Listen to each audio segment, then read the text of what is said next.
this is Samse again, and welcome to Adam, also known as the Ancient Domains of Mystery. So this is a classic and quite traditional roguelike, originally created in 1994, though as you can see, it's quite graphical at the moment. So yeah, this is the Steam version of Adam, which was released quite recently, and for those that may not know what a roguelike is, basically you create a character, you explore dangerous dungeons and hope that your character doesn't actually die because there is permanent death. And as a traditional roguelike, so this is definitely not one of those newer Steam roguelike likes or roguelites. This is actually pretty complex. There is an incredible amount of complexity and practically endless strategies and playstyles due to the fact that you can choose various kinds of races. There are quite a few different class options for you to pick, so you can become a spellcaster, you can become an assassin, you can become a thief, and all of those have their own unique abilities and also their unique playstyles. So in Adam, you arrive in the world of Ancadia, where this sort of a mysterious chaos is brewing, and you must figure out a way to stop it.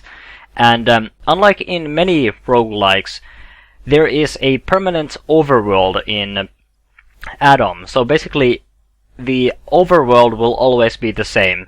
On this overworld you can find various villages, dungeons, and they will always be in the same places. Of course, the rest of this stuff, except for a couple of locations like villages and some dungeons, are completely randomized in the roguelike style. And there are also random events when you travel on the overworld to other places. You can also find NPCs with quests. In Adam, you're not simply searching for some sort of an amulet of Gendor or something like that. The story is a lot more than that. So you're not tied to a single dungeon, you actually have to go through many dungeons in order to complete the story. Which I actually haven't done because this game is really difficult. It's very hardcore, I have to say, and it will actually take quite a few attempts to even get anywhere.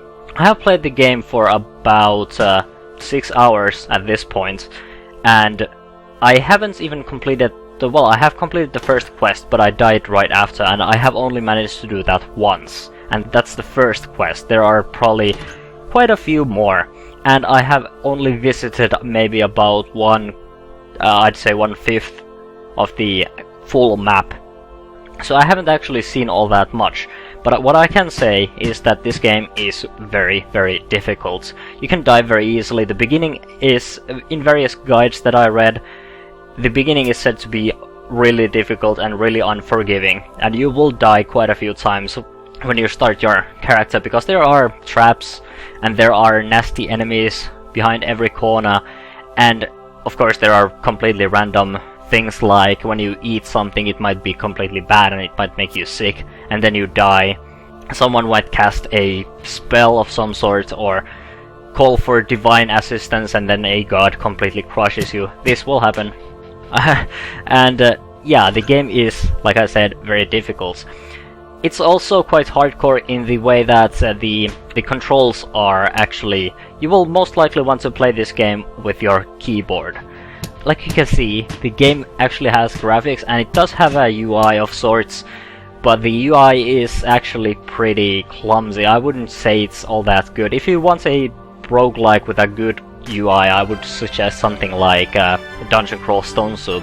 This definitely doesn't have that sort of a UI, so the user experience is quite, I would say, quite bad. But if you are okay with keyboard controls, then this game definitely does work, but you need to memorize quite a few keys in order to play efficiently. And I personally don't remember all the keys. I still can't remember how to change tactics.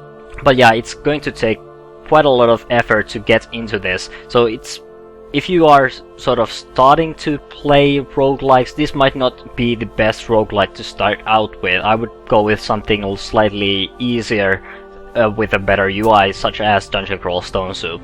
But if you have some experience in roguelikes and you are willing to either suffer from the quite poor UI and still somehow survive with the mouse, or you are willing to learn the keyboard controls, then this game actually has quite a lot of stuff going for it. The world is quite rich, there are many NPCs, there are many quests, and there is simply a lot of stuff to explore. And I would say that the story in this game is something that I have never seen in a roguelike before. The Steam version, which I am of course playing right now, also has some nifty little features. The game has two versions. One of them is the free version, which is available for download on the Atom website, and then there is the Steam version, which is sort of this kind of a deluxe version. And the Steam version allows you to customize your game in various kinds of ways. You can change the amount of loot that you will get, you can change the amount of enemies and the difficulty of the enemies that will spawn, and you can even disable permadeath, which will basically turn Atom into an RPG. And basically that's all. All of the rest of the stuff is in the free version, but if you want to have access to these kinds of difficulty customizations, which will probably make sense if you want to actually complete the game, because I find it very difficult to complete the game if you have permadeath and you're playing on the normal difficulty mode. But there are a couple of things that I would also note about the Steam version. First of all, it requires you to be signed in on Steam. So offline mode doesn't work, the game simply refuses to run without it. So effectively this game is using Steam as a form of DRM. So if you are against those kinds of practices and you want to play your game in offline, then the Steam version of Atom is definitely not quite that. But I would still recommend that you at least download the free version of Atom from the website. You can find the link down in the article and play that a little bit. And if you enjoy that game, you might want to make a purchase to support the development of Atom. I'm not quite sure what happens with the what is going to happen with the free version, if it's going to get updated, but there is definitely a lot of stuff in the free version, and I would recommend that you try that out.